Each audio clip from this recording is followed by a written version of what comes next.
So while the left's foot soldiers are burning car dealerships and empathizing with murderous gangs, the Democrat machine is trying its best to learn. And by the Democrat machine, I mean Governor Gavin Newsom. His approach is to try and come off as more moderate. Here's a bit of his exchange with former VP candidate Tim Walz. You got to respect people you disagree with, and you can't just dismiss people. How do you fight it? This notion I think of I could kick most of their ass. So yeah, inside the Democrat Party, there are two wolves. One wants to moderate to get back into power, and the other wants to, what was the exact phrase? Kick most of their ass. Okay.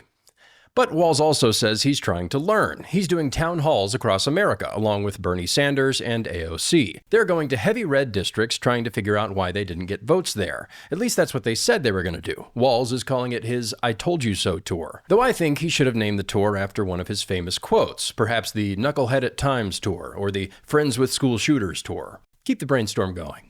But they're also trying to learn by mimicking Trump's campaign. One way they're doing this is podcasts. We all talked about how many podcast appearances Trump did and how good they were for his campaign. And the Democrats seem to think that there's some magic in the microphones. So Michelle Obama started a podcast with her brother. I won't make you watch it, but the whole first episode is about how glad they are to be doing a podcast, along with a few stories to show how down-to-earth she is. Every ad read has some personal anecdote in it. It turns out that growing up, she always loved the smell of Pine Sol, and that she always wished her parents would have gotten a home loan from Chase Bank. We can also look forward to these upcoming Democrat podcasts: Time Out with Coach Walz, Reppin' with Jasmine Crockett, and Chuck Schumer's Here Comes the Shoom. But sadly, having a podcast doesn't make you president. I mean, I have a podcast. It's paywall, but that's because it's only for the classiest people. But it's easy to start a podcast, so that's what they did. Another way they're trying to emulate Trump is that he speaks his mind. So they've brought out some Democrats who aren't afraid of yapping. Of course, there's AOC, but the new favorite is Jasmine Crockett. I won't play a bunch of her clips because you've likely seen every one,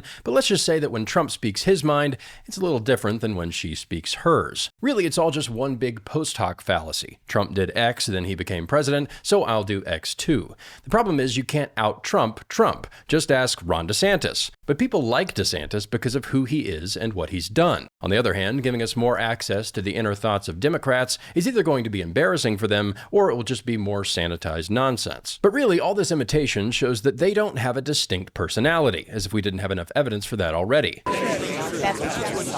And they don't have a personality because they don't have a leader. For the last few years, they've just had to put a somewhat human face on the system. Then throughout the campaign, they tried to paint a personality onto Kamala Harris. Coconuts, Doritos, middle-class family. It's this curated, focus-grouped attempt at quote-unquote authenticity. They can do all this, and they can put a lot of talking points together, but what they're really advocating for is the system. The endless money machine that's been keeping them afloat for the last several decades. And the system works best when no one notices it. But real leadership is a threat to that kind of system. It's not just that they don't have a leader, it's that they can't have a leader. Everything they've built would be destroyed if someone came along with his own opinions and goals. So they need someone who looks like a leader, but who has no core beliefs and no political instincts. They can all start podcasts, but they can't turn their puppets into real boys. It's a problem that doesn't seem easy to solve, so their best hope right now is to destabilize the right. As it stands, Trump keeps delivering wins, his approval rating keeps going up, while the Democrats are just talking out of most of their ass.